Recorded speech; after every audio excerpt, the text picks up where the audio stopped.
What up, what up, what up, what up, what up, what up, what up, world? It's your boy Amp Dog with another episode of Politickin. I want to thank everybody for tuning in, showing your love, and make sure you tell a friend to tell a friend. Big Amp Dog said, what's the deal? And today, we're going to talk about this story coming out of Houston, Texas. A lady named Rebecca Lynette Taylor. She was arrested and charged with sale or purchase of a child, which is a third-degree felony out there.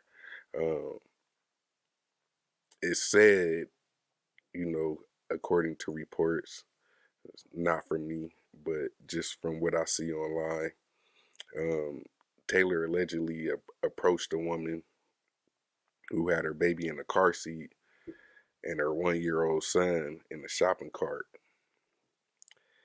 and they was at the self-checkout.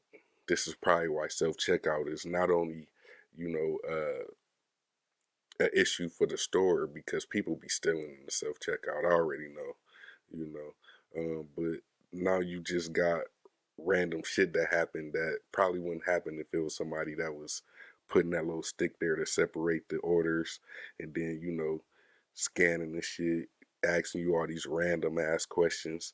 You know what I mean? So we probably need to get back to shit like that, just interaction within people.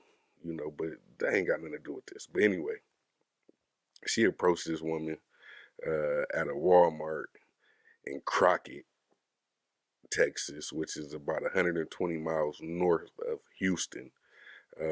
She basically commented on the woman's son's blonde hair and blue eyes and asked how much she wanted for the baby. Like, how much you want? Just like it was just normal type shit.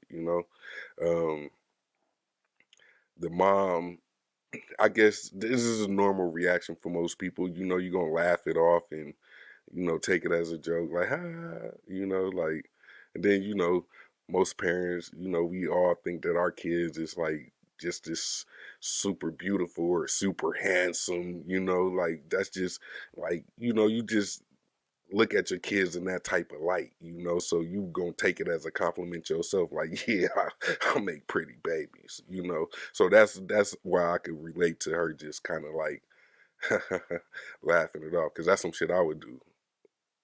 And then I would look at the motherfucker and then see, especially if it's, look at her, she look like something that you see on a Disney Channel or something. So I laugh at it like, yeah, but yeah, she took it as a joke. Um, Taylor followed up with basically she had $250,000 in the car, and she was willing to pay that much for the baby right then and there on the spot. $250,000. $250,000. I guess at that point, which would probably any parent, your instincts would kick in and be like, nah, ain't no price tag on my child, you know. And so the mom told her, no amount of money would do. Like it's not even an option. Fall back type shit. Uh, that's when Taylor said, she started complimenting on the baby. And the story gets kind of tweaky to where it make you really wonder how deep people go into this trafficking and kidnapping and stuff like that. It just put my mind in perspective like that. Like, damn, out of all the kidnappings that we see in our country, year after year, you know, like how many ain't just been shipped off to a different country, like, I don't know, like, hope for the best, but sometimes, you just gotta think, you feel me? Just look at this lady's demeanor and how she coming at it, so Taylor basically says, she was the perfect fit. She was the perfect fit, and she said that she had been wanting to buy a baby for a long time now. So this is something that she done already probably been a part of, not necessarily directly, just knew people who was out just purchasing babies as if they're theirs. You know what I'm saying? Like child trafficking. You feel me? Like,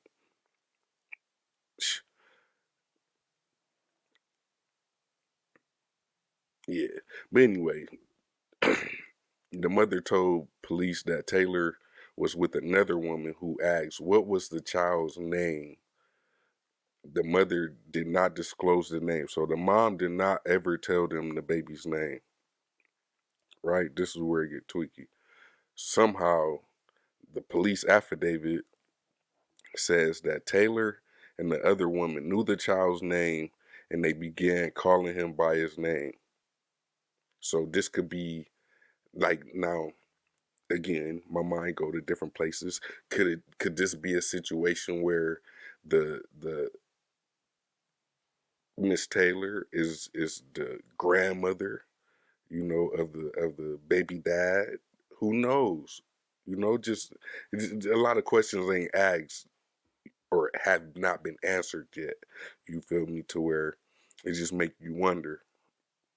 You know, like damn, like because is the baby daddy mommy like trying to motherfucker you done kept these kids away from, and or I want to see my grandkids. Like maybe it's a reason you act crazy, you look crazy in your mugshot. Maybe she don't feel like her kids' best interest is to be around you. You know, in certain cases that is understood. You feel me? I don't believe keeping the kids away from either parent, but in some cases, you know, that shit is it's understood. You got to. Some people don't give a fuck about the fact that they got kids. You know, who knows why Miss Taylor wants to purchase a kid for 250,000 and think that that's enough, or think that that's just normal, or approach it like that. Maybe she did something to her kids. Now they all grown up, don't fuck with her, and now she trying to right her wrongs. Who knows? It's a bunch of shit. You know, um, but the mother waited for the two women to leave the store before she started heading to her car. And that's when in the parking lot Taylor allegedly began to scream at the mother saying if she wouldn't take the $250,000 for the baby, then she would give 500,000 because she wanted him and she was going to take him, the affidavit said. So she's persistent and she's really pushy and um, she's dangerous. You feel me? That's just how I look at it. You know, this is just me reading the article. Um, and then once she got in the car, Taylor stood behind the black SUV next to the mother's vehicle, and Taylor kept saying she wanted the child and would pay 500,000 in cash for him. Eventually, she got into her black SUV and left. The police actually have surveillance footage from the store that basically matched the mother's accounts of the situation. Um, the officer who wrote the affidavit went to Taylor's residence to question her about the incident. He said she told me that she doesn't like thieves. Then she stated I could speak with her attorneys and to get off her premises. She slammed the door shut. Well, she guilty. Of course she just slammed the door shut. Get the fuck out of my property. I don't know what you're talking about, but I'm on camera. And I just want to say this. Of course we know, you know, where they probably were just due to the fact that it was blonde hair, blue eye baby. So that's not a typical urban esque type feature. You feel me? So imagine she was in the hood though. You know, we in the hood. You know, as our people, we got some, you know, some beautiful features to where, you know, you see. Not to take this to somewhere else, but you see a lot of um, Caucasian people trying to emulate, and outside of Caucasian culture too. Though you see most cultures trying to emulate with the Afro or the you know the black features. You know, give off naturally. They try to do it artificially. You feel me? So I would say you did that shit in the hood. I don't know if you could get charged for this, but I'm sure somebody would have played along like, oh yeah, girl, come on, go to the car, let me see the money, and robbed your ass. I'm just saying. I don't know if they'd get in trouble for robbing you after you give a proposition like that. I don't know. Y'all need paperwork or not, but I just feel like that's a thing that's possible, you know? So let this be a lesson to all um, brunette women that, you know, dye their hair blonde, um, that got large sums of cash on them, that just feel like, fuck it, today I'm gonna go buy somebody's child. Let this be a lesson to you.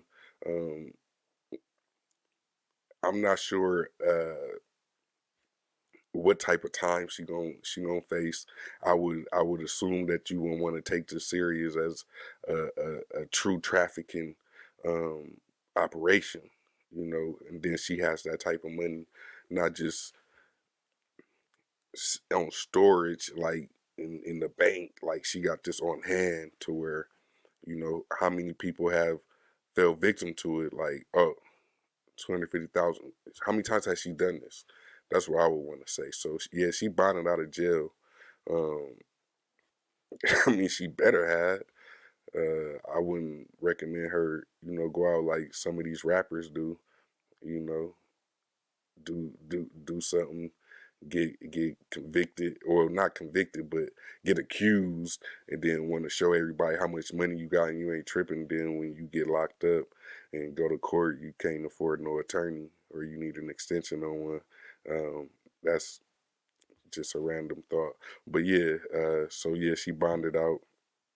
We could just hope that, you know, this opens the doors and the eyes to you know, the people in position of change, you know, the ones that could actually make, you know, different choices and with laws and bills are passed within their communities, not just nationally, but, you know, locally, you know, to be able to get more restrictions or more protections, you know, just more protection for the regular, everyday, innocent young child, boy or girl, um, just innocent victims that have been a victim to just what society has just try to normalize as far as the violence goes. So yeah, that's what I want to say. You know, yeah, tell a friend to tell a friend. Big M Dog said, "What's the deal?" And man, as always, you know, protect yourself, protect your family, protect your peace, and long live my little brother Reek. I love you, boy.